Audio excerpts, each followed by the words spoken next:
Fala galera, mais um Let's Surf aqui na área. Eu sou o Guilherme Dorini e hoje eu tenho o prazer de bater um papo aqui com Pedro Robalinho. Pedro, obrigado mais uma vez aí por topar bater esse papo aqui comigo hoje. Legal, bacana. Prazer é meu. Estamos aqui no cafezinho, 6:30 da manhã. O dia bonito aqui no Havaí. Estamos aqui em Lahaina, Maui. E começar o dia bonito aí, batendo um papo legal contigo. Prazer. Irado, eu até sempre passo um pouquinho de bastidor pra galera e galera meio que me acompanha sabe que eu moro em Londres, Pedro mora na Havaí, o que praticamente é muito difícil quando eu preciso falar com alguém da Havaí por causa das 10 horas de diferença, mas Pedro gentilmente falou, não, 6 da manhã dá pra fazer, 6:30. Eu falei, pô, então brigadão, Pedro, valeu. É isso aí, eu gosto de começar o dia cedo, sempre fui assim no Rio também. Até no Rio que é tumultuado pra caramba, trânsito, crowd. 6 horas da manhã a gente estava lá no Grumari já, dando a primeira sessão de treino e é o que eu mais gostava. Ralo pra caramba logo cedinho, acaba o dia cedo e tem tempo para ficar com a família ou até voltar e fazer um free surf, alguma coisa. Acho que é uma rotina de surfista, né? Eu vivo disso já a minha vida inteira e é bem prazeroso. Irado. Pedro, eu sempre falo com a galera que eu bato um papo, porque eu gosto de começar lá atrás mesmo, falando bem no começo um pouquinho. Esse negócio de virar técnico de surf e começar a treinar para pessoas, atletas, amadores, enfim, começou lá atrás, né? Quando você era bem jovem, inclusive, de idade, né? É, 20 e poucos anos, 25, 27, não sei se eu tô Até errado, mas menos, se eu cara, tô até menos. certo. Eu já estava na faculdade. Então, eu ia Assim, te foi uma perguntar isso, coisa. como que foi esse começo? Como que você fala, cara, é isso, eu vou começar a treinar surf, dar umas aulas de surf, vou partir para esse caminho.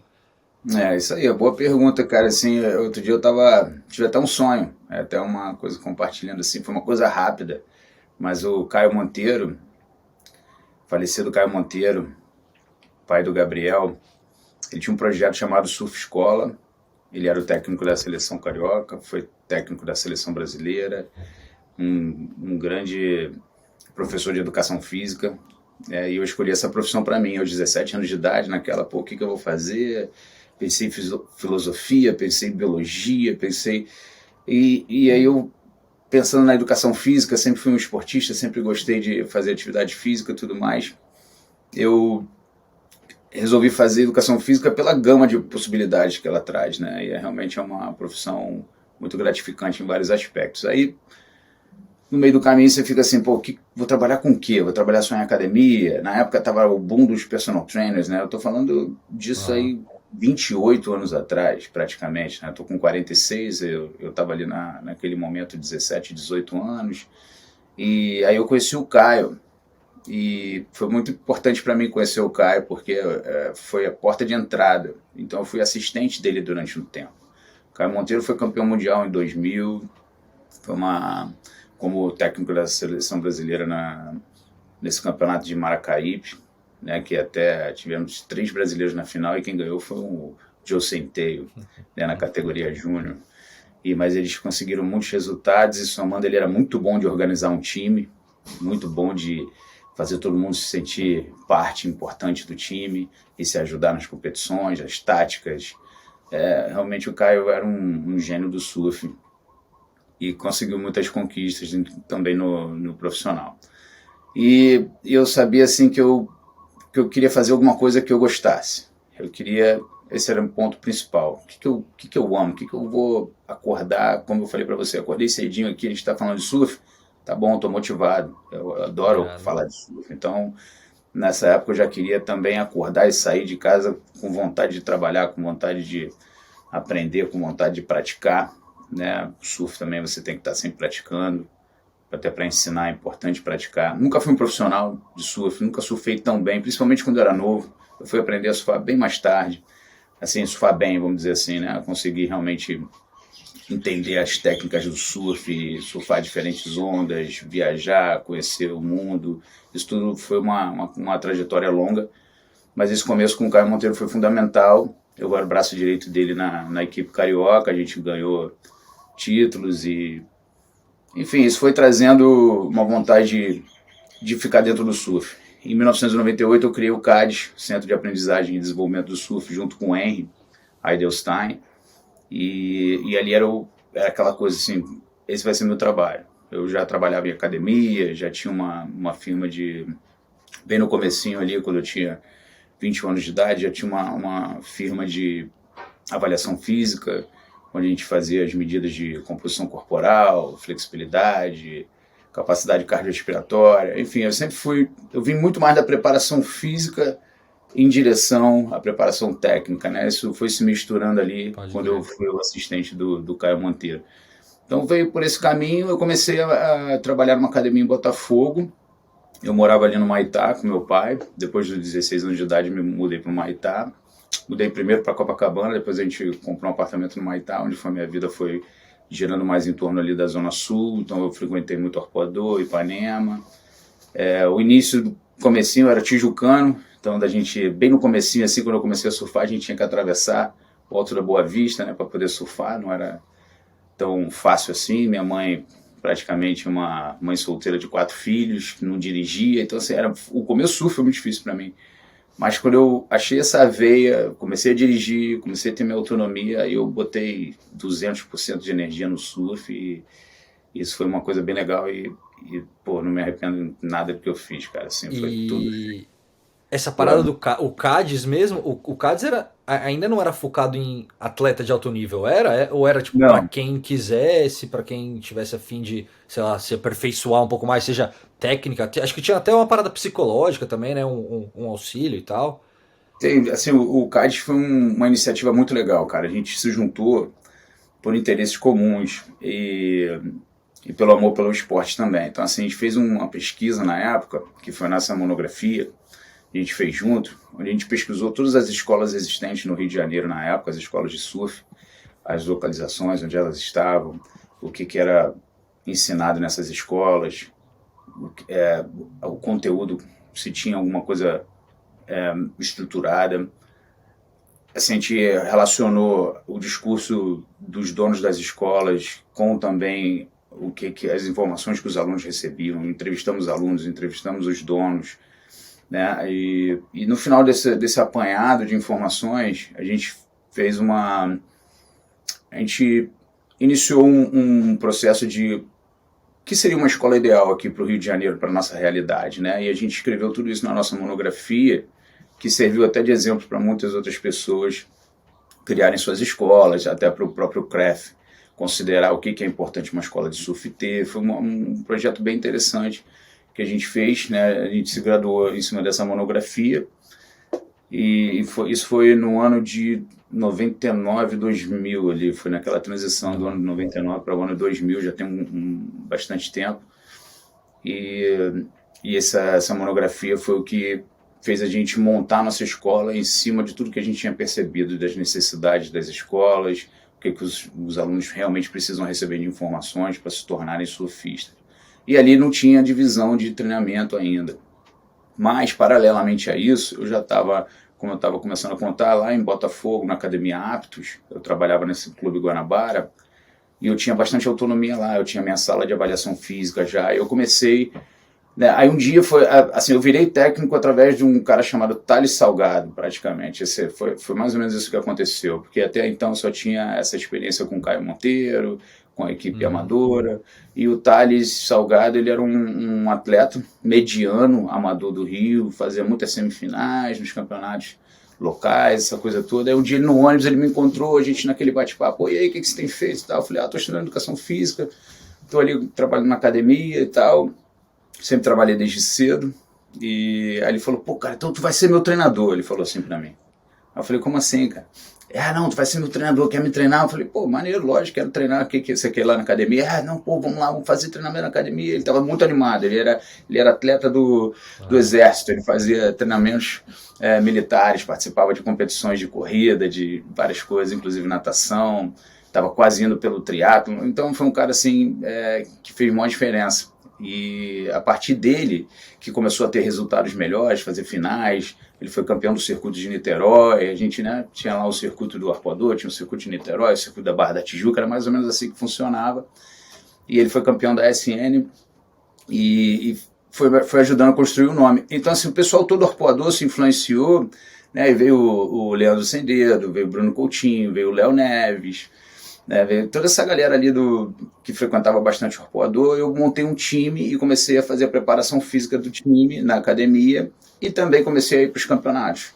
Então, assim, juntou esse conhecimento que eu peguei com o Caio Monteiro, porque não tinha assim, legal, quero ser técnico de surf.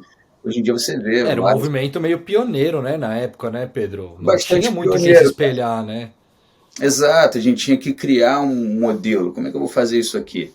Né? E lógico que no fundo, era para estar no meio do surf, era para poder fazer, acordar, como eu falei, acordar e ter vontade de trabalhar, ter vontade de conquistar coisas, ter vontade de ir para uma competição. Então a gente se deslocava, a gente ia para Saquarema competir, Cabo Frio, era luta, cara. Mas foi muito legal e fui construindo uma reputação de que treinar comigo ajudava os caras a ter mais resultados, as coisas foram acontecendo. Era estritamente parte técnica, Pedro? Ou técnica não, desculpa, física? Ou já tinha toques de parte Já, técnica e já tal? começou, já começou essa parte técnica a aparecer mais e tática também, quando eu comecei a frequentar os campeonatos.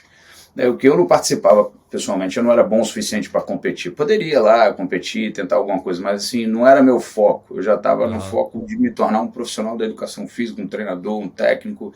Então assim, eu já nem queria assim, eu não pensava mais no meu surf. Não é isso, assim como é hoje em dia, é uma coisa secundária. Adoro ir para a água com meus atletas, adoro surfar, fazer trips, surfar aqui no Havaí tem ondas maravilhosas, pegar tudo, é o sonho, né? Lógico que é isso que todo surfista quer. Mas nessa época o foco já era assim, eu quero ser um treinador, eu quero fazer meu time ganhar. E acho que isso já era uma coisa nata minha, de incentivar, botar pilha, de observar pequenas coisas. Isso aqui você não está fazendo legal, se você melhorar isso aqui, acredito que você vai conseguir mais resultados. E eu comecei a ajudar, a dar suporte nos eventos, né? Aí você na faculdade você aprende também psicologia esportiva, entra todo assim o conhecimento acadêmico, como ele pode ser aplicado na prática nos campeonatos. Então assim, eu comecei a trazer isso mais firmemente para o meu trabalho, os resultados foram aparecendo, aí na época eu já comecei a fazer meu próprio grupo de treinamento. Essa foi uma hora onde teve assim uma criação, como o nome do CADES, que é Centro de Aprendizagem e Desenvolvimento do Surf. Então, desde o início, desde a concepção do projeto, a ideia já era ter um trabalho desde o iniciante até o avançado, e o que eu comecei a Entendi. acrescentar foi o avançado, o competidor e o profissional. Então, assim, a coisa foi se desenvolvendo e a gente chegou nesse ponto de... Aí, nessa época eu já treinava o Leandrinho Bastos, que hoje em dia é um coach. Olha só que interessante, o moleque era novinho, né? A gente foi 4 vezes campeão Uhum. carioca, Gustavo Fernandes também, e vários atletas ali do Recreio, né? Essa foi uma mudança legal também. Com 21 anos de idade eu fui morar lá no Recreio, primeiro em Vargem Grande, que era o lugar mais barato, mais viável. Foi assim, eu saí de casa aos 21 anos de idade, fui para lá. E logo na sequência, em torno de um ano depois, eu já arrumei uma casa bem grande ali na Macumba. Na época a Macumba era uma coisa bem menor, parecia Saquarema, um pouco mal comparando assim, talvez. Ainda parece até um pouco, né? Mas parecia mais, não tinha prédios tão altos e tudo mais. E, e aí rolou uma coisa importante, que foi um marco muito significativo na minha carreira, que foi quando vieram para o Rio de Janeiro, acho que foi no ano de 2000, vieram para o Rio de Janeiro muitas pessoas do Nordeste e de outros estados para um brasileiro amador que seria realizado no Arpoador. E aí o Thiago Bastos Cunha, né, o Thiago Cunha e o Udo Bastos, que trabalhavam juntos, chamada Power Glass, me botaram na pilha, pô, cara, tu tem uma casa grande, tem como tu receber uma galera, dar uma força e tal. Pô, achei massa, falei, vamos Começou num nessa. intercâmbio, né? Traz a galera aí, porque eles precisavam de um lugar para ficar, né, cara? O pessoal do Nordeste sempre foi muito carente de suporte, de grana, de condições. E eu vejo esse lado sempre também com essa coisa de igualdade de oportunidade para as pessoas. Se as pessoas têm oportunidade, a coisa acontece. Então, assim, rolou esse evento e eu, no final, cheguei para a galera e falei, galera, é o seguinte, estou com um projeto aqui, vou construir um quarto aqui atrás na minha casa. A casa era grande, alugada, né? Mas eu tinha um aluguel já para... Eu sabia que ia durar bastante tempo, que não tinha ninguém Aham. requisitando a casa nem nada, tinha uma boa relação com o dono da casa. Eu falei, vou construir um quarto aqui e eu vou ter 4 vagas nesse projeto.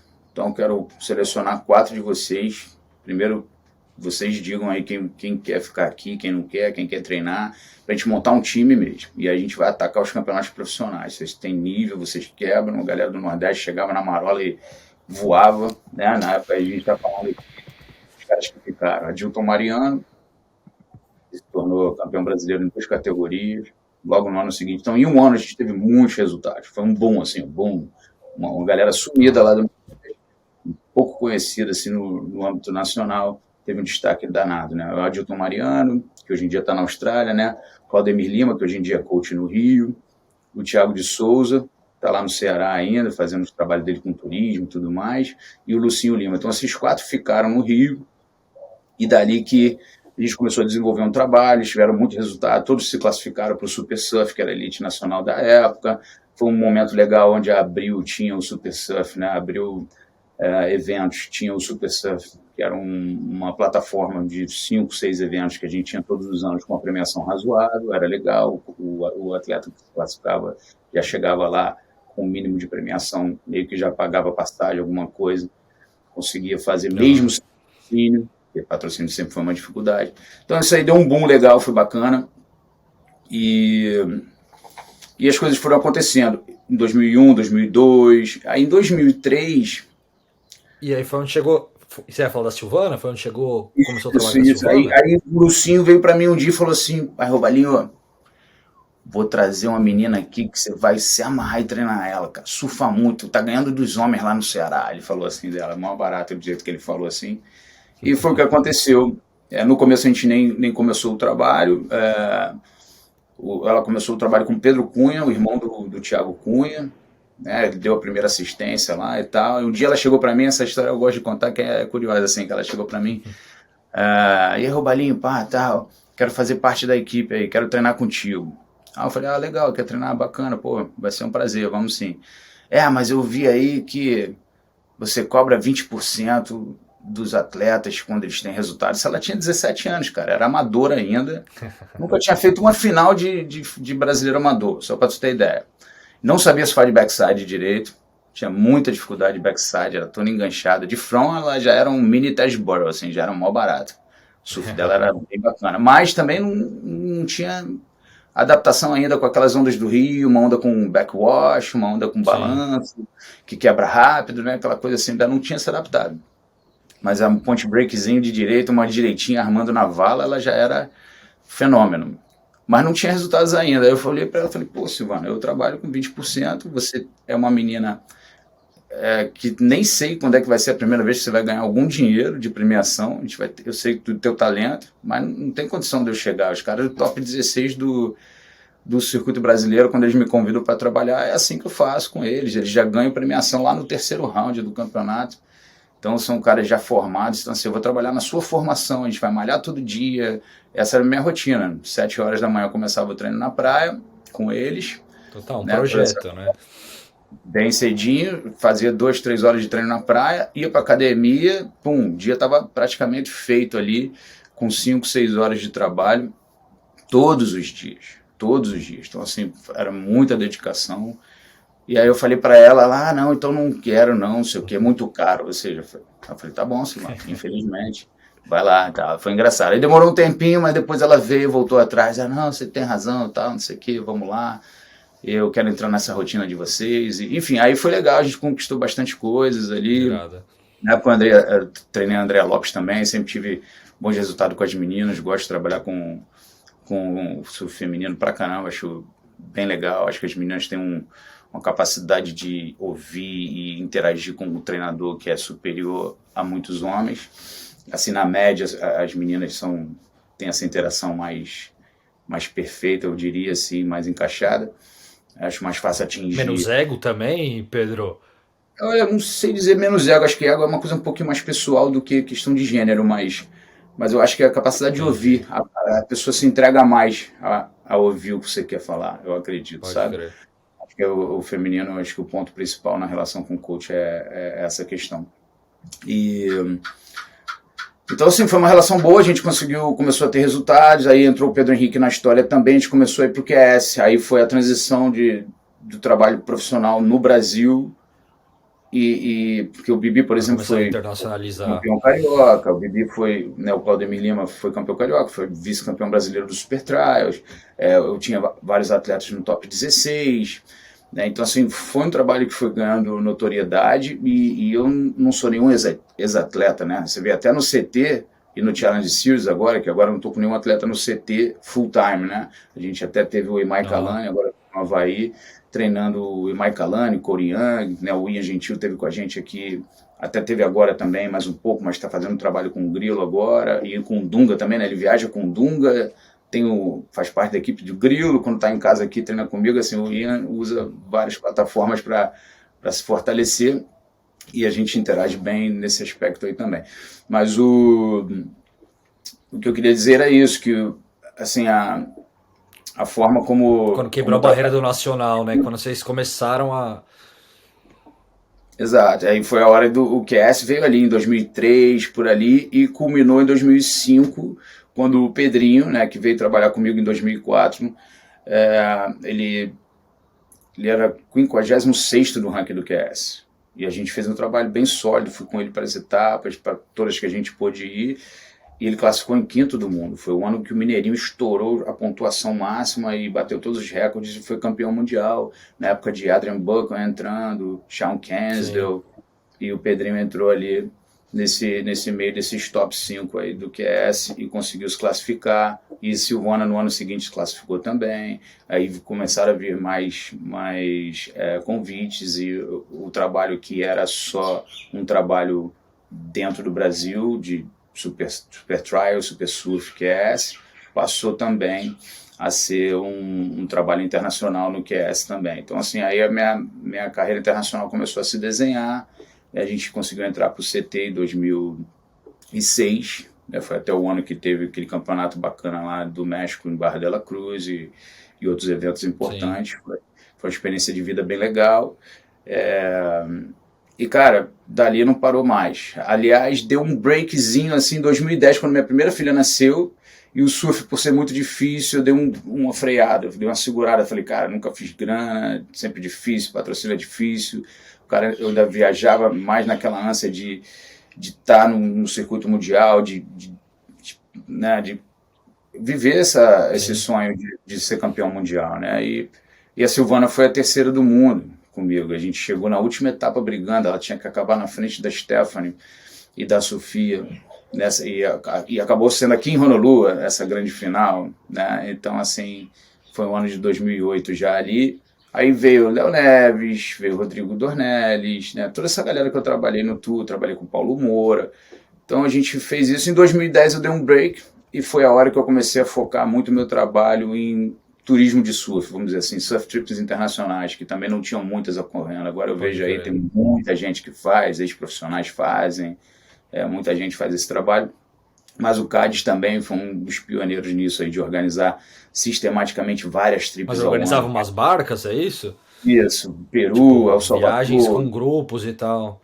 isso, com nossos grupos da escola, e eu foquei falei, deixa eu cuidar da minha família agora, esse é o principal. Claro, ainda trabalhava com atletas, nunca deixei de trabalhar, mas deixou de ser o foco, deixou de ser aquela coisa de botar isso como prioridade, né? Ainda hoje, ainda tem esse E aí conflito, né? É a mesma coisa. Assim, você é o eu foco, é ia o falar, e aí circuito. ficou. Uhum. Não, desculpa, pode continuar. Mas, meu, o foco é o circuito mundial, é ser campeão mundial, você ainda tem essa raça, ainda tem essa disposição, você quer pegar um cara daqui, que quando eu cheguei em Maui, apenas um cara aqui na história de Maui tinha se classificado, que foi o Dusty Payne. Dusty Payne, né? E hoje em dia já tem o Imai, já tem o Ian, já tem outros entrando, no Challenge Series tem uma molecada de Maui mais forte, então assim, eu puxei um ritmo de treino aqui também que não havia. O havaiano, ele olha para o mar, ele olha para as ondas e, tem onda boa, vamos surfar. Tá ruim, não vamos surfar. É mais ou menos uma naturalidade para eles. Não é igual no Brasil que você tem que surfar Isso, porque se você não cair, você não vai surfar, isso, entendeu? pode crer. Eu ia te perguntar isso, mas antes da gente chegar nessa parte do Havaí, eu queria só. A gente até tava falando um pouquinho antes da gente começar a gravar de fato. Você falou que deu esse break de 10, então esse break durou mais ou menos esses 6 anos, de 10 a 16 mais ou menos, que foi Olha, quando você decidiu Partir para o Legal você Havaí? falar dessa linha cronológica aí. Quando chegou em 2014, eu fui convidado pela equipe peruana para ser treinador deles no ISA. No ISA, Porra. no Old Juniors, né? No ISA Junior, no Juniors, que Aham. foi no Equador. E foi bem legal esse convite, cara. Deu aquela acendida, assim, aquela fome de lutar por títulos de novo. E eles me pagaram muito bem. E eles fizeram um trabalho muito sólido. Mandaram a equipe em fevereiro de 2014, com 22 atletas, motorista, uma van enorme, um ônibus praticamente. A gente ficou hospedado ali só para treinar a galera e definir os top 12 da equipe. Então eu preparei toda uma planilha de qualificação dos atletas, de avaliação. Fiz avaliação física em todo mundo também, aproveitei esse know-how que eu tinha, né, de anos e anos trabalhando em academia. Eu tive essa firma durante 7 anos e misturei as duas coisas. E tinha outro coach também, o Coco Fernandes, um grande treinador lá do Peru também. Tem um trabalho chamado Surf Consciente. E dali a gente selecionou 12 atletas e voltamos em abril para competir. Então, assim, foi uma experiência muito bacana que quebrou um pouco, assim, esse break, né, que eu estava dando e deu essa vontade a mais. Mas, assim, eu já via o surf profissional do WCT como uma coisa um pouco distante, difícil de acontecer, difícil de articular todos os movimentos que duram anos de preparação para você se qualificar, né? Sim. Você vê quantos atletas só entram depois de 10 anos na luta, né? 10 Total anos na na luta. estrada, né? Como foi o caso do Pedro Henrique, como foi o caso do Léo Neves também, lutou anos, né? Todos esses caras que eu tive a oportunidade de trabalhar e na hora H ali ser um fator importante para a qualificação deles. Então, assim, em 2014 a gente teve essa experiência com a equipe peruana, na época foi legal, eles tiveram o melhor resultado que eles tiveram até então fora do país, né? Porque eles tiveram um ano que eles foram campeões mundiais em casa, mas assim, foi até um ano muito discutido, porque como eles eram locais e eles fizeram várias articulações durante a bateria para ir eliminando seus adversários, foi uma coisa assim bem parecida até com um pouco com que o Caio Monteiro buscando o Caio era capaz de fazer isso, eu me lembro do Caio armar muito bem assim o esquema. Teu trabalho é só dificultar a vida daquele ali, porque se aquele cara passar, ele vai fazer muito ponto pro time. Então era uma outra Pode forma crer. de você trabalhar com surf, né? O surf, quando você trata de equipes, nos campeonatos nacionais, amadores era muito assim, tinha um campeão por equipe que era muito Estratégia mesmo, importante, né? estratégia de competição. Então, assim, não era uma coisa só individual, né? Então você trabalhava também, às vezes a gente até sacrificava alguém, era o boi de piranha, né? Sacrifica esse aqui para o outro passar, mais ou menos assim. E o time tava ok com isso, o objetivo era o time ser campeão. Isso é uma coisa bem interessante de contar. Né? No ISA, eu me lembro que os peruanos usaram essa estratégia, né, em anos anteriores, mas em 2014 foi bem legal, a gente teve um resultado bom, tinha um time fraco no feminino, mas tinha um time bom no masculino, tinha o Luca Messina, tinha Tomás Tudela, tinha vários caras que até hoje estão aí, né, o Alonso Total. Correia, o Alonso Correia também era do meu time ali, então foi uma experiência muito legal, carrego isso com muito carinho até hoje, né, sou amigo dos caras até hoje, vejo o Lucas, já chegou na elite do surf mundial, capaz de em algum momento aí conseguir voltar, porque tem várias qualidades esse cara. Então assim, foi esse break, como eu te falei, de, né, 2000 por ali, assim, em 2014 eu dei uma quebrada no break, foi de 2010 a 2014, fiz muitas trips, cara, foi muito bom para o meu surf, foi muito bom financeiramente, foi legal também, deu para sustentar bem a família, deu para e tempo, né? Porque é legal quando você faz umas trips assim, você fica 10, 12 dias viajando, depois você volta para casa, você tem um break, depois faz outra trip. Total. É muito legal. E a essência do surf não se perde. Então, isso era o principal para mim. Como é que eu vou conseguir criar uma família agora que eu sou um pai de família, através do surf, sem deixar a peteca cair, né? E a minha mulher também é treinadora, também é formada em educação física, também começou a viajar comigo até hoje em dia ela se formou em business aqui no Hawaii, e até hoje ela é parte integrante da equipe, fundamental, né? Eu também trabalho como manager, né, de alguns atletas, né? Felipe Chagas e outros atletas amadores, que eu tenho várias parcerias com outras marcas, eu também cuidei bastante disso. Na Silvana eu nunca fui assim, o principal dela. No começo, sim. Os primeiros patrocínios da Silvana foram todos eu que fechei. O primeiro, inclusive, eu até gosto de falar sempre isso, foi o Edgar da Tio Surf, lá do Rio de Janeiro, que foi o primeiro cara que acreditou em mim. Eu sentei com ele para conversar com a Silvana, falei, ó, essa menina aqui surfa pra caramba, é mó fera, a gente precisa de grana, a gente precisa de suporte. Aí dali a gente foi em São Paulo atrás de patrocínio, fomos fechar patrocínio lá no Rio Grande do Sul. Fizemos uma viagem até o Rio Grande do Sul para fechar patrocínio com a Free Surf. Né? Acho legal contar isso, porque já vi alguns documentários assim que não falam a verdade, não contam. Os primeiros patrocínios da Silvana foram fechados por nós, eu e ela na luta, ela abriu mão. E você gosta, Pedro, dessa parte também? Gosto muito, cara. Gosto muito, na verdade. É muito satisfatório. Assim, é difícil, né? Você senta às vezes com um cara preconceituoso. Já ouvi coisas horríveis em reuniões assim, de você ter que falar, meu Deus, se eu for falar para esse cara o que eu penso, vai sair briga. Né? Assim, vai ser preconceito. Eu treinei muitos caras do Nordeste. Em suma, né? Mamelucos, cafusos, mulatos, negros, né? Sem aquela aparência do surfista australiano, que é o que vendia ali nos anos 2000. Sim. Acho que até hoje ainda é um pouco assim. E a Silvana, ela enfrentou preconceitos, cara. Foi difícil para a Silvana.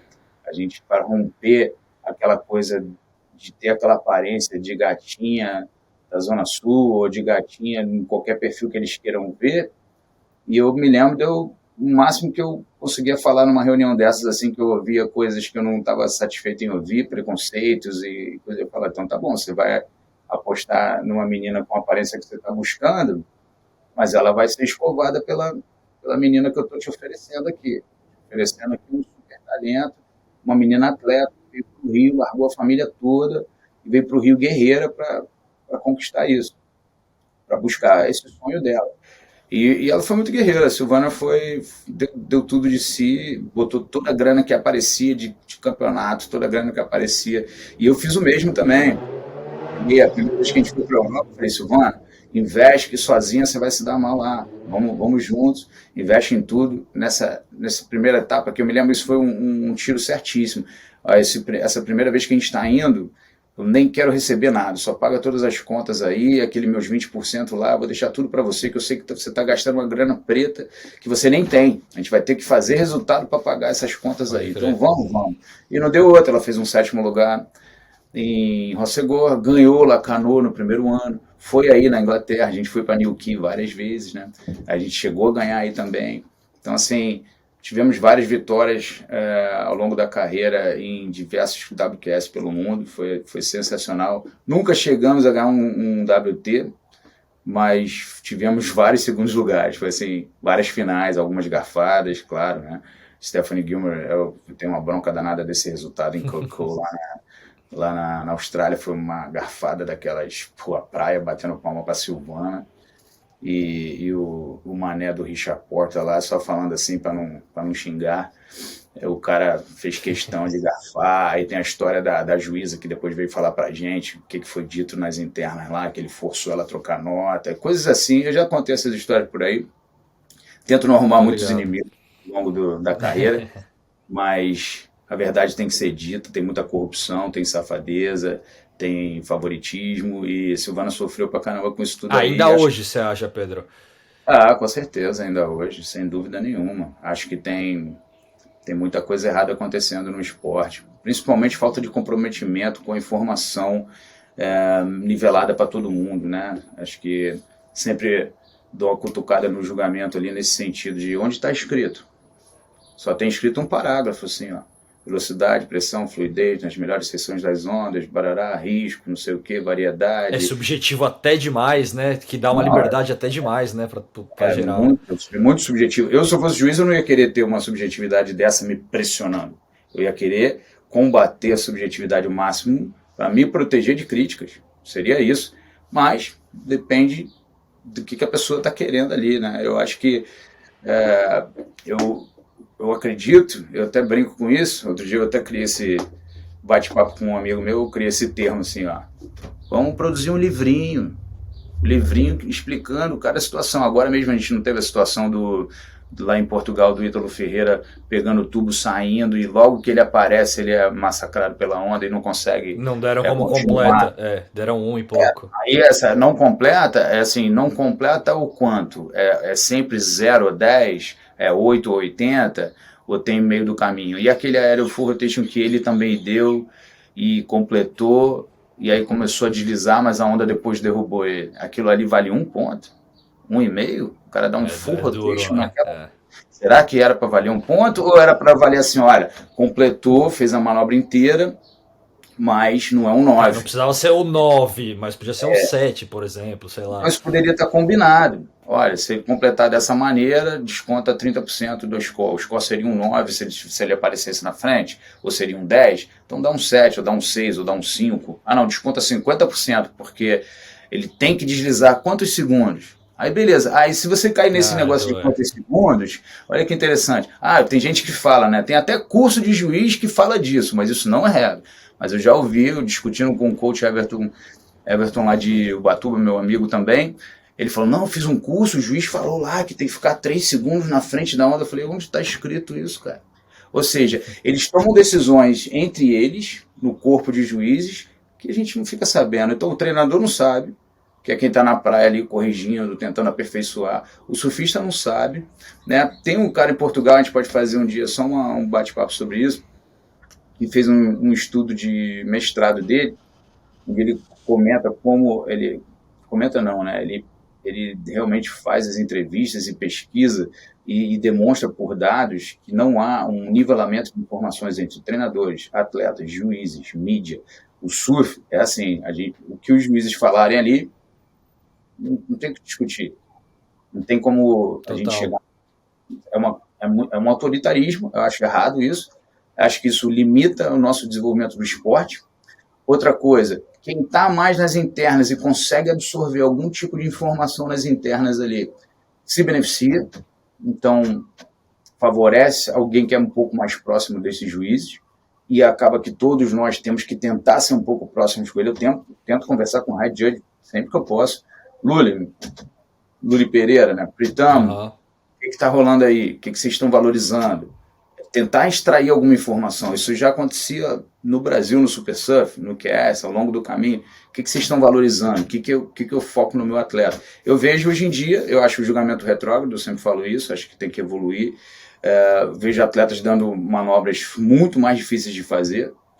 Por exemplo, o pipe, quando não está rodando o tubo claramente.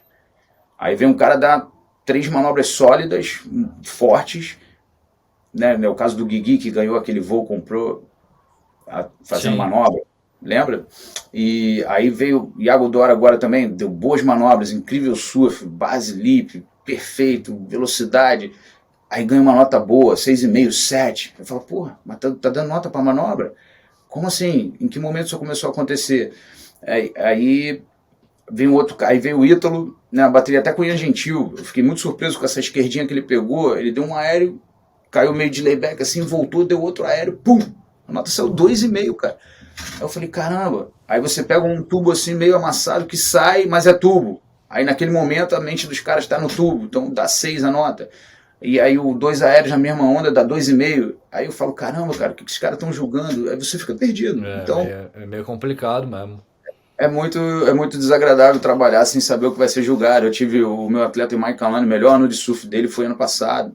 Ele não conseguiu classificar, ele ficou em 15º. Teve situações onde ele deu um full rotation completo, caiu de bico para praia, completou perfeito. A onda sumiu depois, mas ele completou e saiu, ganhou 5,2. Aí veio um japonês, aí foi o Taichi, eu acho, se não me engano. Deu uma passada na onda assim, conseguiu mais velocidade e deu uma batida boa na junção, mas sem rabetada. É isso que eu te digo também, nomenclatura. Se eu tentar descrever a manobra para você aqui, se a gente tivesse um livrinho lá, lógico que o surf ele é bem complexo, mas se tivesse um livro onde as manobras fossem descritas e eu te falasse, ó, foi uma manobra desse tipo, foi um snap, a rabeta passou, ou ficou na altura do lip, ou ficou acima do lip, meia prancha acima do lip, o quanto acima do lip, né? Que nem aéreo, quanto alto foi o aéreo.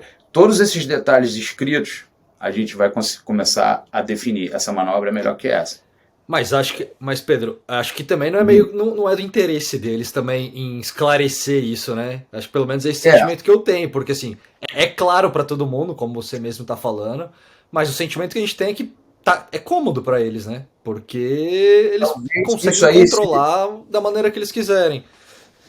Uhum. Então, essa que é a coisa. Se isso que você está falando for verdade, a gente está muito mal parado.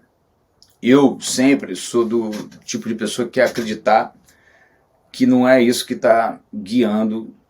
Eu conheço o Lully, cara. Eu Pode crer. conheço o Luiz. Eu conheço o Pritamo. Eu conheço alguns juízes ali. Eu não quero acreditar que eles são mal intencionados. E nem acho que são, sinceramente. Mas acredito que eles estão, de uma maneira ou de outra, eles têm que defender o trabalho deles. Então, se eles criam essa barreira, eles estão mais protegidos. Para você ter a ideia, eu acredito que o corpo de juízes não deveria ser parte da WSL. Deveria ser uma entidade separada da WSL. É o que acontece, por exemplo, no UFC, que a gente tem o UFC como o dono do evento, só que a comissão atlética não é do UFC, então eles têm essa independência na hora do julgamento. Que muitas vezes contraria, por exemplo, Dana White fica puto com o que acontece, mas é do jogo, é uma comissão independente. Porque você imagina, a gente tem que sempre se colocar, para ser justo, se colocar na situação do outro. Né? Acho que isso aí é ensinamento de Jesus. Eu nem sou crente, nem nada, mas eu gosto muito de filosofia. E Jesus, para mim, é o maior filósofo de todos. Então, eu vejo o seguinte, se coloca no lugar do cara. Você está viajando com a WSL, com o corpo de diretores, o teu salário vem dali, você pega o mesmo avião, você fica no mesmo hotel, você sabe dos interesses e das necessidades da empresa, porque é um business, o business tem que dar certo para todo mundo, para os atletas, para o coach, para os É no juízes. automático mesmo do cara. Então, assim, nem que seja no automático, já está acontecendo. Então, assim, você já está ali vivendo. Cara, quando tem reuniões, você vê. Fica ali o CEO, fica ali o Renato, a Jess, a galera daquele lado, que é o corpo de diretores da WSL, os juízes do lado deles.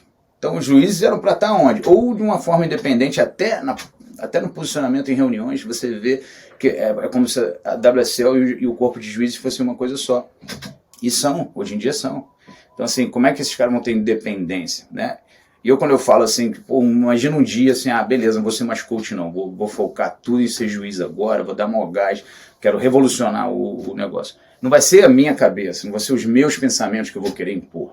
Eu acho que a gente consegue fazer isso através de simpósios, através de reuniões periódicas, onde a gente vai definir tudo isso, pegar todas essas coisas, assim, tem que ser um dia inteiro, ou 2 ou 3, quanto for necessário para esmiuçar todas essas situações que aconteceram nos últimos anos, que foram polêmicas, e definir, galera, o que vocês acham? E aéreo assim, e aéreo assado? A gente deveria valorizar mais todos os aéreos, pensando assim, aéreos em ondas parecidas, né? Eu sempre dou um exemplo claro, assim, Snapper Rocks, que é uma onda, né, shoulder high, head high, uma onda assim na altura da cabeça, o cara vem, passa a onda fechadeira, vamos dizer assim, uma onda fechou, o cara dá um aéreo, pum, ele dá um double grab, o outro, isso só passando, o outro sem a mão, só passando, na mesma altura, completando na base. O outro cara dá um aéreo pegando wind grab, o outro dá pegando de Liam grab, o outro dá um slot, o outro dá... Ou seja, vários caras fazem manobras diferentes na mesma altura, praticamente na mesma sessão e tal. O que vai valer mais? Ninguém vai ter Mas essa você tem uma resposta. diretriz, né? Não tem uma diretriz, você não sabe. Aí, e eu fiz um curso aqui no Hawaii, cara, com o Richard Pierce, e me lembro de eu perguntar para ele, pô, cara, vocês não têm uma definição mais clara dessa análise mais detalhada dos aéreos? E não só dos aéreos, das rabetadas também, das rasgadas também, né, do surf de borda também. Tudo isso tem que ser mais detalhado, esmiuçado, para a gente perceber, assim, no dia do treino, que meu atleta fez alguma coisa, eu falo, ó, cara, essa aí, ó, pelo nível de manobras que você deu, não vai poder passar do 7. Pelo nível de manobras que você deu, foi um risco tão alto que a gente vai poder chegar aí na casa dos 8,5, 9. Por que não foi um 10? Faltou isso, faltou aquilo. Mas mais claro, e eu vou ter o livrinho, o tal do livrinho. Pode Livrinho de crer. regra. Se você pegar ginástica olímpica, tudo bem. Skate. Aí, só para completar, o Richard Pierce falou assim para mim, quando eu perguntei sobre a ética. Ele falou, você tem que buscar isso aí no skate. Pô, cara, num curso de formação de juízes, o cara me dá uma resposta dessa, fica assim, pô, eu preferi, eu falei, não vou ficar criticando, tô Total. no curso, um cara educado, não vou ficar aqui levantando, pô, cara, isso é um absurdo, não vou ficar fazendo esse papel, mas é claro que tá errado. A gente não pode depender, então a gente precisa de trabalho, e não tá na minha mente, não tá na sua, não tá na do Lula Pereira, não tá na do Luiz, não tá na do Iago Dora, não tá na do Grilo, tá na de todo mundo. E depois a gente tem que chegar num consenso e aprovar essas coisas. Ó, ficou aprovado isso aqui. Por maioria ou de alguma maneira a gente tem. Lógico que a autoridade do juiz tem que ser respeitada e ele pode dar o ponto final ali, assumindo as críticas. Normal, qualquer posição que a gente assume crítica. Quando eu ganho o campeonato, todo mundo bate palma. Quando eu perco, estou treinando mal meu atleta. Normal, é da vida. Você ganha os prêmios e você ganha também as críticas. E se você for um cara inteligente e que não, o ego não fala mais alto que tudo, as críticas vão te fazer construir um ser humano melhor, um profissional melhor. Então eu Total. vejo assim, a minha crítica para o esporte, para o julgamento do surf é em cima disso. Né? Como eu falei, não quero ficar dizendo que os caras ganham grana para dar mais nota pro John John ou para dar mais nota pro fulano, não é nada disso. Mas as tendências são muito fortes, influenciam as decisões e acho que acaba que isso dita muito mais o resultado final, né, do que assim, acaba que fica injusto em muitas vezes, em muitas ocasiões fica Total. injusto. Define classificação de atletas. O Léo Neves tem uma bateria clássica na quarta de final lá em 2010, acredito, em Bituba, no Sul, contra o Jeremy Flores. Quem buscar essas imagens vai falar: o que houve aqui? E os caras deram a vitória pro Jeremy Flores. Aí você lembra, era o último europeu que se caísse não ia ter ninguém na Europa. Né? Enfim, é uma coisa É assim igual, que. por exemplo, Miguel ano passado ficou a uma bateria, podia ter sido, ele teve baterias polêmicas, uma bateria do Finals, por exemplo. Oh, o E Callum você teria Robinson, cara. Miguel no Finals, só que o problema é ter Exatamente. Miguel, você tem o Ítalo, você tem o Felipe, não sei se três brasileiros numa final de cinco. Né? É isso que você começa a dar margem para as pessoas pensarem, né? Pode ser que nem seja pensando nisso, mas que você começa a dar margem para as pessoas pensarem nisso, né? Eu acho que a influência do ambiente define muito, cara. Eu sei o quanto é difícil julgar, dando treino às vezes. Eu tô com o Imai, com o Corey, com o Felipe Chagas, numa bateria fazendo um treino. É difícil você determinar exatamente. Eles têm três estilos de surf diferentes. Alguns arriscam mais, outros menos. O outro é mais capaz de escolher ondas boas. Né? Acho que isso é outro fator no julgamento que eu não gosto. Acho que a onda é valorizada demais no julgamento, principalmente em beach breaks, assim, lógico que em pipe, eu sempre dou esse exemplo, pipe, sunset, uma onda maior, mais cabulosa, clássica mesmo, alguém pega, faz o tubão, tem que ser o high score da história, mas às vezes o cara pegar um tubo menor, que ele usou um nível de habilidade altíssimo e deu mais um aero, mais uma batida no final, também poderia trazer a nota. Eu acho que isso é Pode uma crer. maneira de maneira que de repente os juízes se protegem. Então acaba que o atleta que está na água, a escolha de onda vira uma coisa tão importante que o surf perde. A bateria fica mais chata de assistir, o nível de seleção fica muito alto. Às vezes, num mar slow de 30 minutos no Challenge Series, por exemplo, a rotação de prioridade acontecendo. Se você pegar uma onda que não foi tão boa assim com o uso da sua prioridade, você não vai pegar mais outra. Então, assim, aí define, o melhor surfista não é o que passa a Total. bateria no final das contas. Quem está surfando mais, quem está dominando melhor, quem está com o melhor equipamento, quem está realmente apresentando a melhor performance no final da história acaba sendo prejudicado por um excesso de valorização daquela onda que às vezes é só um palmo maior ou dois palmos maior, às vezes nem é tão buraco, nem é tão crítica. De novo eu digo, como é que pode uma batida valer a mesma coisa que um full rotation? Não tem como. Isso está errado, com certeza está errado. Então tem que ser mudado. Eu espero que nos próximos anos a gente consiga. Eu estou fazendo esse trabalhinho de formiguinha, conversando com os atletas, conversando com os coaches. Todo mundo tem medo Aham. dessa mudança, mas seria uma mudança que ia estar todo mundo de acordo. A WSL tem a responsabilidade, a ISA também. sinceramente. Mas a WSL, que é a entidade number one do surf mundial, que inclusive classifica os atletas para as Olimpíadas, Para a eu acho que Olimpíada. essa mudança pode vir daí, pode vir de um comitê olímpico pressionando a WSL por mais clareza no julgamento. Acho que seria um bom caminho, porque isso não está acontecendo espontaneamente, não está acontecendo através de 30 anos de reclamações do julgamento, não está acontecendo por movimento próprio da WSL e do corpo de juízes. De repente, o Comitê Olímpico chegar e espremer e falar: olha aqui, ó, a gente precisa de mais clareza, a gente precisa que o público entenda o que está acontecendo. O público não sabe o que está acontecendo. O público não Total. entende o que está acontecendo. Não está claro. Se eu sou treinador há 30 anos quase, eu, eu não consigo entender, né? Então, assim, vários atletas não entendem. Então, assim, se os comentaristas não entendem, né, os comentaristas mais experientes do esporte não entendem, os críticos também discordam muitas vezes, não entendem. Então, assim, tem alguma coisa errada no nosso esporte, a gente tem que consertar o mais rápido É possível. isso. Pedro, como que você tá de tempo aí? Porque eu tinha planejado, tem mais umas coisinhas pra gente falar, mas você que manda aí. Você tá muito Vamos lá, apertado? Como você tá de tempo? deixar falar é professor, né, cara? Professor formado. Assim, se deixar falar, Vamos. eu gosto de Eu elaborar, só fico queria bastante. voltar. Só Manda aí, manda tem mais aí. umas coisinhas só pra gente fechar, mas assim, eu queria falar um pouquinho só da sua chegada mesmo no Havaí, que a gente parou, fazendo aquela Uhum. timeline, a gente parou. Essa sua chegada no Havaí. Só queria entender um pouquinho como foi chegar no Havaí, dificuldades que você teve, porque a gente sempre ouve muito de localismo no Havaí, localismo dentro do mar, com surfista, mas nesse caso é um pouco diferente, né? É um outro tipo de profissional chegando no Havaí, tentando ganhar um espaço num lugar que imagino que deva rolar localismo também ou não. Eu queria Claro. mais sentir, entender de você como essa chegada no Havaí, em Maui mesmo, enfim. Sim, cara, eu venho a Maui desde 2003. Então já tinha muitos amigos aqui. Vim várias vezes, umas 5 vezes antes de me mudar para cá, em 2016. O objetivo da mudança foi uma coisa mais familiar. Não era assim o foco de treinador, querendo ir para o Havaí, construir uma carreira lá. Lá no fundinho, né? Claro que tinha essa ideia, porra, ia ser legal se isso pudesse acontecer. De repente a gente pode ver.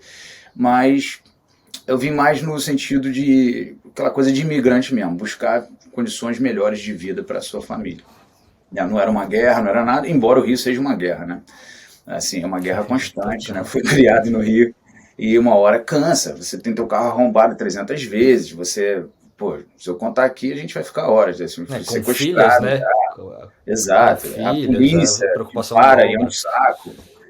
Exato. Então, assim, é muito duro. O Rio tem um custo emocional de vida muito alto. Então, assim, o objetivo era vir para Maui para tentar uma vida num lugar que aqui é uma cidade pequena também, não vamos esquecer, são 150 mil habitantes, é uma delícia, cara.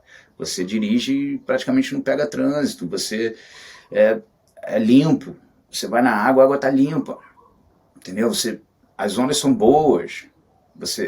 Tenho vários amigos aqui há muitos anos. Então eu tenho um amigo de infância aqui que sempre insistia, pô, cara, vem aí, teu trabalho aqui vai ser muito valorizado, você manda bem e tal. E eu ficava, pô, brasileiro, chegar no Havaí, como você tá falando, porra, começar a dar treino, será que os caras vão querer ter treino comigo, um brasileiro, sei lá, né? E ficava aquela dúvida ali.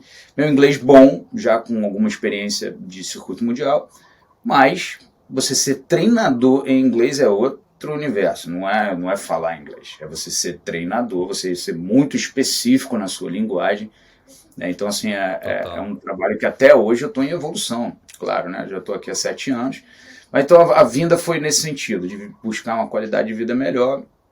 E, cara, eu comecei aqui bastante humilde, dando aula para gringo, em escolinhas de surf, assim, empurrando gringo, você ganha bem, você é uma profissão interessante. E aos poucos eu fui começando a mostrar a qualidade de treinamento mais avançado para a galera que queria aperfeiçoamento para competir.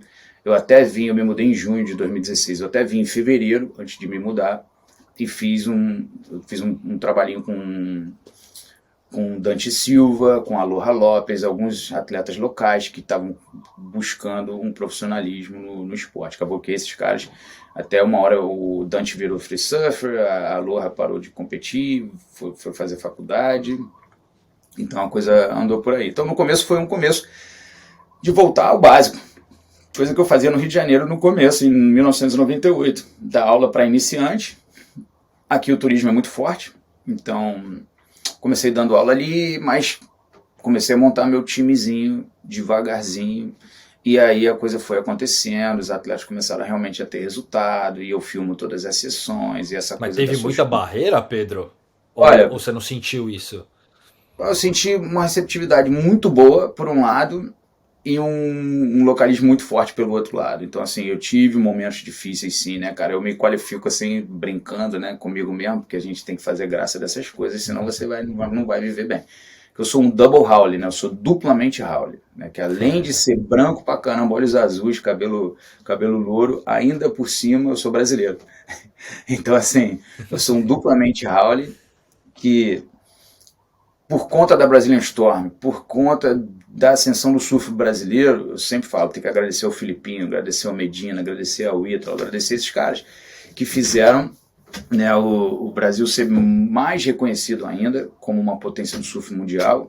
Então, nesse ponto, ser um coach brasileiro, e aí aos poucos as pessoas foram conhecendo minha história, viu que eu já tinha bagagem do circuito mundial, CT, QS, né, é, conquistas e tudo mais, assim, as coisas foram se encaixando e hoje em dia eu vivo full time só do meu treinamento, só do coaching, treinando grommet, treinando pessoas intermediárias, raramente dou aula para iniciante, aqui às vezes acontece, né? Tem um piloto que é um amigo meu, piloto de avião, que vem e quando ele está por aí a gente vai, surfa junto, faz um treino, então tem esse coaching para surfista intermediário também, mas o foco é nos atletas, nos grommets, como eu te falei, eu também sou empresário, então eu bato na porta das empresas, fecho patrocínio para a galera, ganho minha comissão também e desenvolvo o esporte Com o aqui. IMAI, por exemplo, você faz tudo. Você faz O técnico, IMAI, manager, você faz tudo. eu cuido dessa parte de manager também, preparação física e técnica, mas ele tem o Jason Shibata, que é o manager dele principal. Eu participo do processo, mas o Jason é o cara oficial. Então, assim, eu que fechei ele na Channel Islands, né, eu tô aqui de Sharpai, até de camisa, as pranchas aqui atrás, eu sou representante da Sharpai aqui também, mas eu gosto de manter sempre as portas abertas, porque os atletas não podem ficar presos, né? Eu vejo até muitos coaches que são shapers, é um conflito danado. Então eu sou representante da Sharpai, eu adoraria que todo mundo faça de Sharpai, mas a Sharpai não pode ter todo mundo no time, né? Então, assim, no caso do Imai, ele foi agora para Channel Islands, ele surfava com as pranchas de um shaper local, e fui eu que fui lá fechar esse patrocínio com a Channel Irado. Islands. Eu dei o contrato, no caso do Corey Young, quando a gente fechou com a Sharpai, fui eu que fechei também com ele, então eu cuido dessa parte de contrato. Como eu falei, minha mulher é formada em business, então soma bastante esse meu conhecimento aí da área nesses anos todos de experiência, com a expertise dela, porque aqui as leis são diferentes, a forma de você... Aliás, são bem melhores que no Brasil, bem mais fácil de você conseguir patrocínio, porque diretamente as empresas podem colocar isso como despesa e abater isso do imposto de renda. É impressionante, cara. Entendi. Assim, você, realmente a economia gira muito mais por conta dessa possibilidade. Então é mais fácil. Pequenos patrocínios, assim, é garantido. Você vai fechar pequenos patrocínios para atletas amadores ou até para profissionais, aquele adesivinho na borda ali, suporte de restaurante, suporte de academia, esse tipo de coisa, incluindo grana também, é bem mais viável de fazer do que eu me lembro que era no Brasil. No Brasil eu já cuidava dessa parte também, fechava patrocínio para nossa escola, fechei patrocínio para muitos atletas, Pablo Paulino, que até está tentando mais uma vez a carreira lá no Rio de Janeiro, consegui fechar bons patrocínios para ele na época HD e outras marcas. Então, assim, tive barreiras aqui, tive um localismo, graças a Deus nunca precisei brigar com ninguém, né? Em alguns momentos aquela recuada, aqueles momentos de você com calma pegar um cara que está pé da vida ali querendo se exibir para os colegas dele da praia ou qualquer coisa, você chegar para ele, pô, chega aí, irmão, trocar uma ideia aqui, pô, relaxa aí, qual é a parada? Fiz alguma coisa que te incomodou, né? Pô, eu moro aqui, cara, eu trouxe minha família toda, eu não quero atrapalhar a vida de ninguém aqui não, o que aconteceu? Então, assim, a forma de lidar com o localismo determina muito como isso vai acontecer para você. Se você quiser, na primeira querer ficar mais brabo que o cara, ou se envolver em Pode confusão, crer. cara, a polícia funciona. Se você se envolver numa briga e machucar alguém, você pode responder criminalmente, seriamente por isso. Não é é uma coisa assim, você não pode dar uma de, vou ficar mais violento que ele, acho que isso vai resolver a minha situação. Não, senhor, isso aí é coisa de burro, só falando assim para simplificar. Então, assim, na elegância, na calma, deixando o tempo trabalhar, deixando eles diluírem, assim, pô, esse cara tá aí, mas no final você acaba treinando o filho dele, você acaba treinando o sobrinho desse cara, você acaba... Então, isso foi ao longo desses 7 anos, foi acontecendo isso. Hoje em dia, a maioria bota os filhos para treinar comigo, entendeu?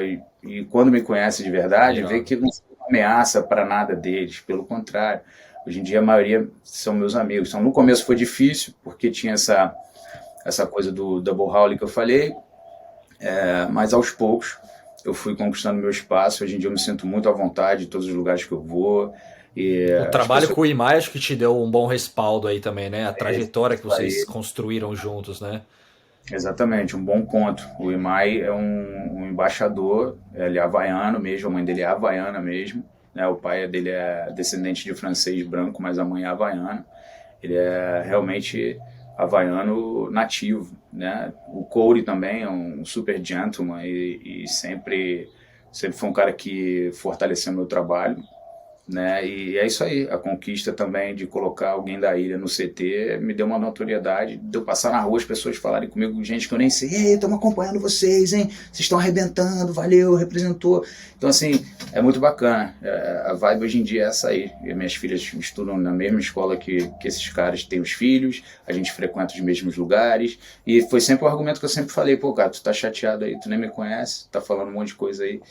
Eu na água sou um cara tranquilo, não sou muito fominha, nem tô na água toda hora também, trabalho muito mais do que surfo, claro. Aham. Sim, essa é outra coisa também, quando você cai nos mares grandes, não que eu seja um big ride, não que eu vá para Jaws, nada disso, mas você cai em Honolulu grande, você cai em Windmills é uma onda casca grossa, você cai lá grande, você ganha seu respeito também. E aos poucos, né, Pode as crer. coisas vão se acomodando e hoje em dia eu me sinto parte da comunidade, estou bem feliz aqui. Irado. Só pra gente arrematar nosso papo aqui, a gente falou um pouquinho do Imai, pô, e aí uma trajetória linda que vocês fazem, consegue colocar o Imai no CT, no WT, e aí no ano do WT, vem o tal do corte que a WSL coloca. Meio frustrante, né, Pedro? Porque assim, por mais que beleza, já tava decidido, é assim que é e não tem o que fazer, mas pô, ter cinco etapas pro cara, um Hulk, que, pô, é o cara que tá mudando, é outra vida do cara, né? Outro competir WQS pra competir CT, você muda tudo, tem que reprogramar tudo, eu imagino. Pro cara falar, agora você tem 5 etapas e é isso, boa sorte. É É isso aí, complicado, cara. né? Foi assim, a gente teve em várias situações mudanças de regras muito repentinas e muitas delas pesaram contra a gente. Então, assim, contra esse momento meu, não só o meu com o Imai, como outros coaches com outros atletas, quando entraram e esse corte apareceu. E aí a gente também teve uma infelicidade de chegar em Pipe e logo antes da bateria dele começar, logo no free surf de manhã, ele pega uma bomba para backdoor, o mar tava grandão, clássico esse ano, tava lindo, cara, e pega um tubão e bum, cara, depois de pegar dezenas de tubos treinando, tudo certo, tudo ok. Chegou no dia da competição, foi o dia que o Liam O'Brien quebrou o tornozelo, foi o dia que o Carlos Sim, Munhoz teve o deslocamento do ombro dele, né, a luxação, e o Imai também. Então, assim, pipeline sendo na primeira etapa também é outro fator muito pesado. Já eliminam a galera. Tu vê esse ano, eliminou o Ramsey, né, machucou o Jadson. total. Então, assim, todo ano vai ter 2 ou 3 ou 4 que vão se machucar feio e não vão poder mais tentar, não vão ter chance naquele ano de tentar novamente. Então, assim, acho que esse corte é cruel, acho que ele é desnecessário, acho que ele foi lucrativo para a WSL, nas reuniões que eu participei, conversamos diretamente com o CEO, o Eric Logan, ele falou lá, a gente conseguiu fechar um bom valor de grana com o governo de Margaret River, porque a partir desse momento Que que a é a gente etapa do criou o corte, corte, né? aí você gera mais mídia em relação a isso, o drama, parará, parará, pão duro. Mas, assim, para o esporte, para os atletas, né, você vê o Maxime está há 10 anos tentando, o Ramsey está há 10 anos tentando, os caras entraram, agora não vão passar o corte. Entendeu? O Maxime talvez precise aí de uma final, Total. talvez ele consiga, mas talvez não. Então, assim, não dá tempo de adaptar. Para um atleta do Avaí, como o Imai, ele nunca tinha ido em Bells, nunca tinha ido a Margaret River, entendeu? Ele competiu pipe, machucado, acabou não passando as baterias dele, com um cotovelo desse tamanho, 7 pontos no cotovelo, muita dor, o médico quase não quis liberar ele, o Dr. Shen, quase não quis liberar ele para competir, né? Ele mal estendia o braço, ou seja, o cara surfar pipe daquele tamanho. Ele até pegou uns tubos, fez um nota 7, fez algumas coisas, mas não conseguiu ser ele mesmo, né? Não conseguiu um desempenho legal. E aí foi para Bells, a gente, antes de trocar de prancha, a gente estava surfando com as pranchas de um shaper local, que aqui a prancha funciona sensacional, mas quando você vai em Bells, é uma outra história. Aí você chega lá, dá wink pop 5 dias seguidos. Aí no primeiro dia que dá um swellzinho, os caras botam tua bateria.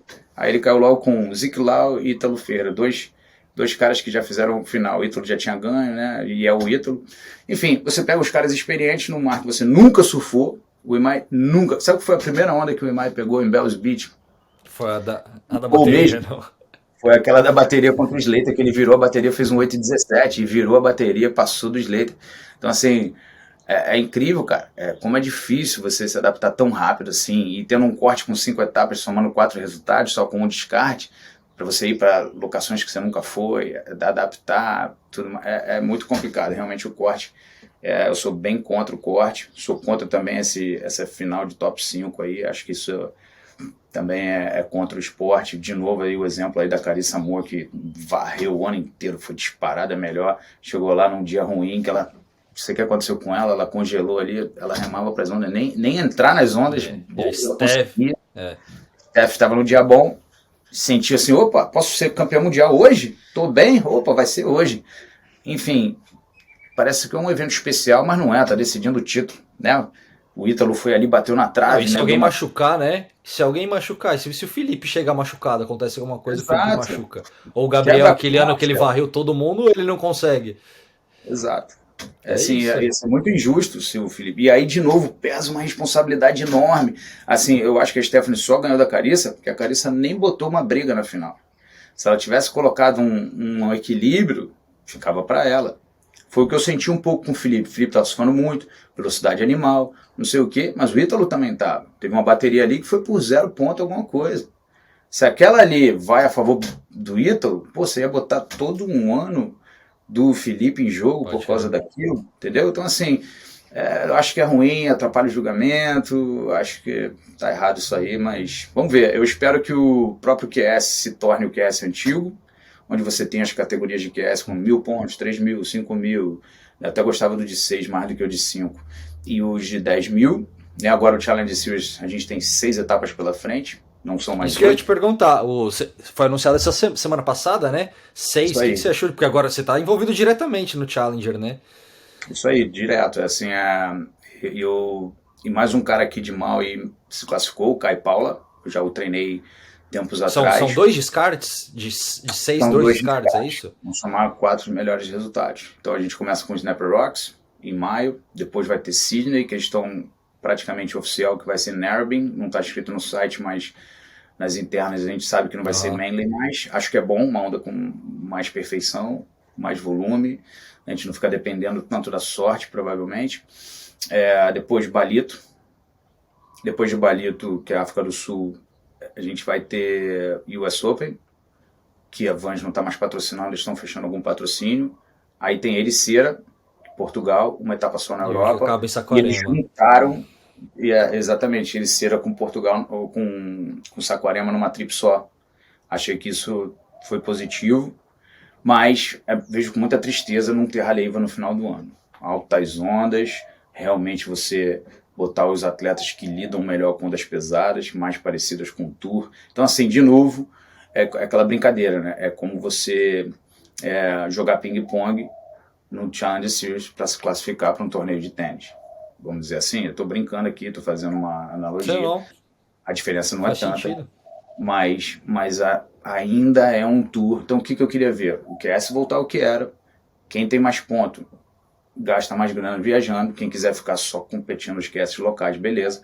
O cara que tem condições de viajar, tem patrocínio, realmente tem talento, vai ter o suporte. porque de qualquer forma no Challenge Series ele vai ter que correr 6 etapas. Então vai ter que ter patrocínio de uma maneira Sim. ou outra.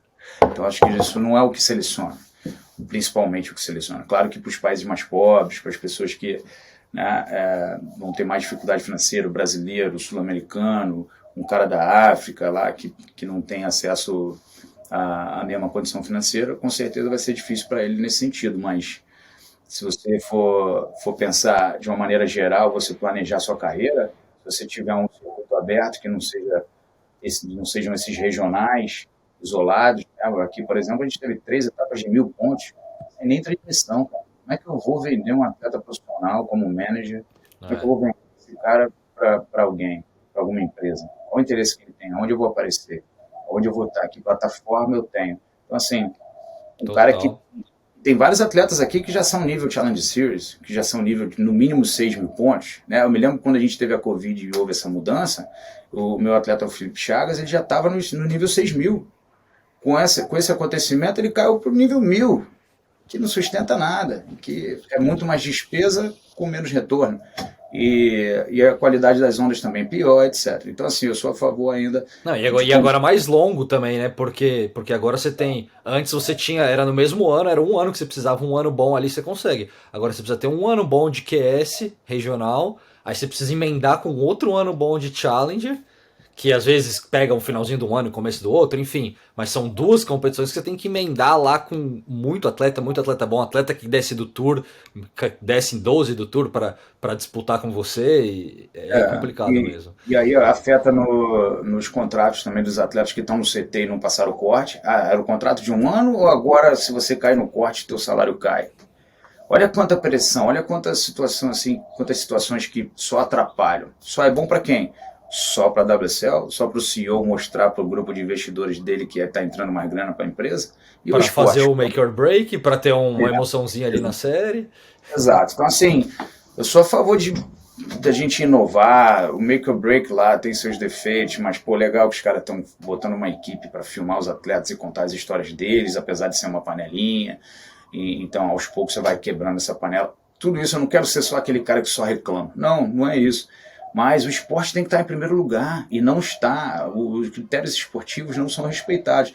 Começou a haver-se uma pressão maior, agora dos atletas, em termos de organização, para algumas coisas melhorarem. Por exemplo, os caras do Challenge Series foram mudanças positivas, né? Aí eu sempre falo do Christian Bezerra, que é um cara importante, que é o CEO da...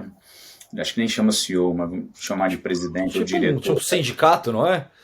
O WPS, né? O World Professional Surface, né? Que é um corpo que representa os atletas do CT, diga-se, diante da WSL nessas negociações. Então é uma organização dos atletas para que conseguiu várias coisas, como os atletas que ficam alguns anos no Tour têm uma aposentadoria, eles viram também sócios da WSL de alguma maneira. Então tem algumas coisas positivas sendo feitas aí pelo Christian e pelos atletas.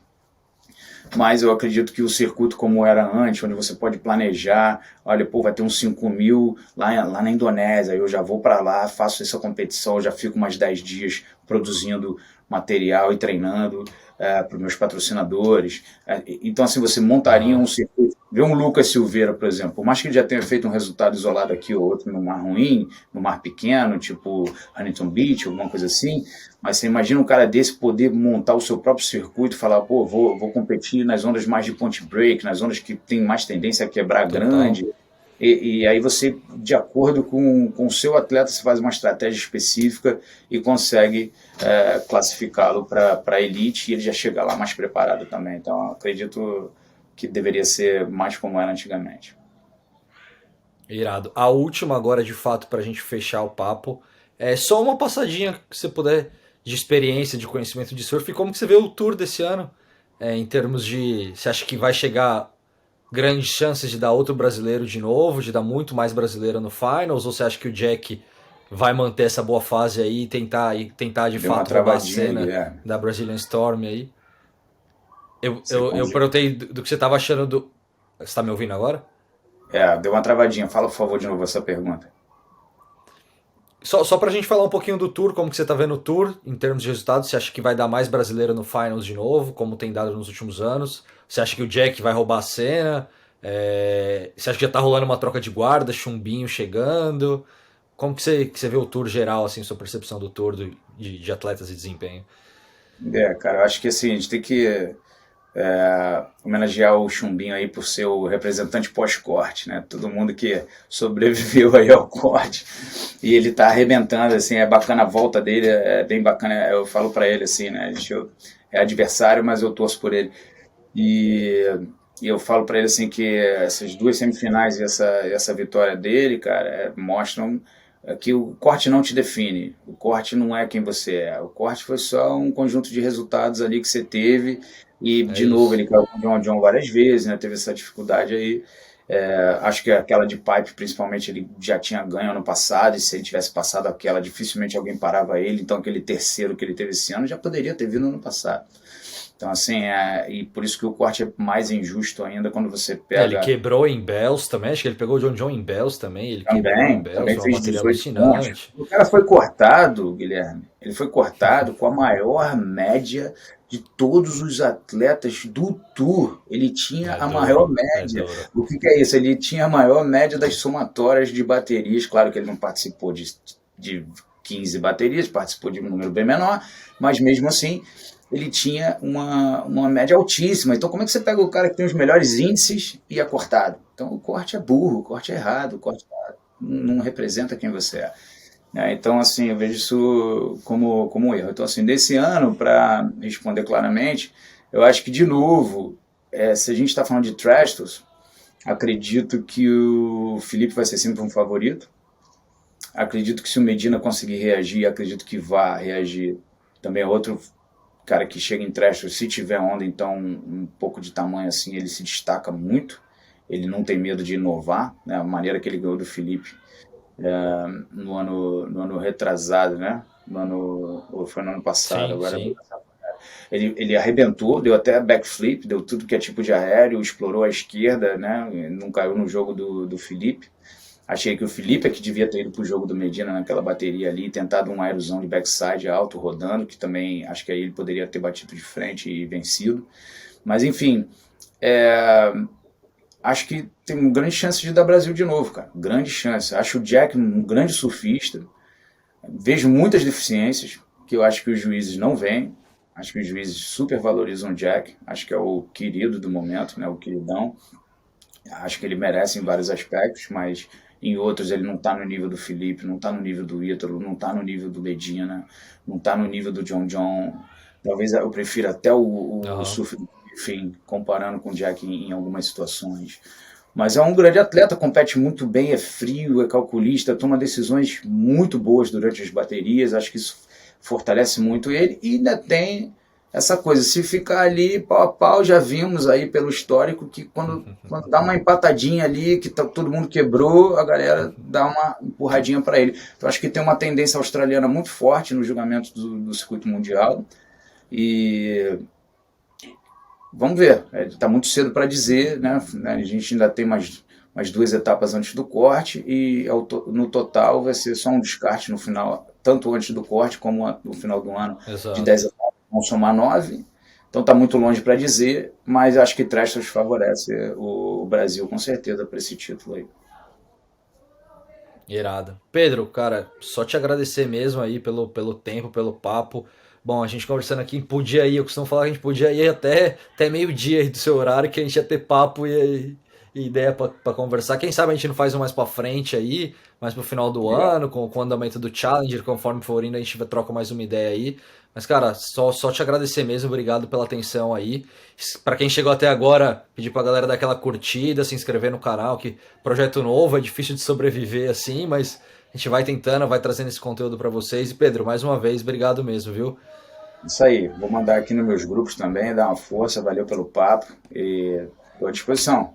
Gosto muito de falar sobre surf, acho que cada pessoa que for nosso que ouvir o que a gente está falando aqui, que se interessar pelo papo do surf aqui, se for entrando novas coisas na cabeça dessa galera, e aí, sabe, esse movimento ele vai sendo criado organicamente para o surf, nunca deixar a sua essência de lado, né, cara? E acho que, infelizmente, a WSL é muito positiva no sentido de criar essa plataforma para gente que é muito importante, para a gente trabalhar. Sem ela, agora a gente poderia nem estar falando de nenhum circuito, e o circuito tem suas Total. qualidades, é um circuito bacana, a estrutura é legal, tem premiação, a gente quer mais, claro, principalmente no QS, no Challenge Series, a gente quer um mínimo, acho que os campeonatos de 1000 pontos não deviam nem existir, deveriam ser praticamente eventos de bairro quase, eventos locais, eventos de cidades pequenas para motivar os surfistas a seguirem essa carreira e atrair essa coisa toda.